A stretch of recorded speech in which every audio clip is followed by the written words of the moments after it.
আপনার চাকরি কি এআই খেয়ে ফেলবে? অনেকেই এখন এই প্রশ্নে ভয় পাচ্ছে, কিন্তু বাস্তবতা কি? আজকে জানাবো এআই আমাদের জন্য হুমকি নাকি সুযোগ। এআই বা কৃত্রিম বুদ্ধিমত্তা এখন আর কল্পবিজ্ঞান না। চ্যাটজিপিটি, মিডজার্নি বা অন্য টুলগুলো এখন মানুষের মতো কাজ করতে পারছে।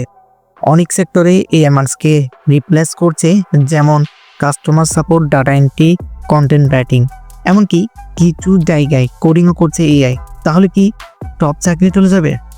না, একদম না। এআই সাধারণত রিপিটেটিভ বা একই ধরনের কাজগুলো ভালো পারে, কিন্তু মানুষের মতো ক্রিয়েটিভ চিন্তা, ইমোশন আর সিদ্ধান্ত নেওয়ার ক্ষমতা এআই এর এখনো নেই। তাছাড়া এআই আসার ফলে নতুন ধরনের অনেক চাকরি তৈরি হচ্ছে, যেমন AI form designer, AI content creator, AI trainer. যারা নতুন স্কিল শিখবে তারাই এআই এর সঙ্গে তাল মিলিয়ে আগাবে, যারা পিছিয়ে থাকবে তারাই সমস্যায় পড়বে। আপনি কি এআই কে ভয় পান নাকি সুযোগ হিসেবে দেখেন? কমেন্টে লিখে জানাবেন। আর এমন সহজ বাংলায় ফিচার ট্যাগ জানতে সাবস্ক্রাইব করুন ওয়াইটি ডোজ বিগে।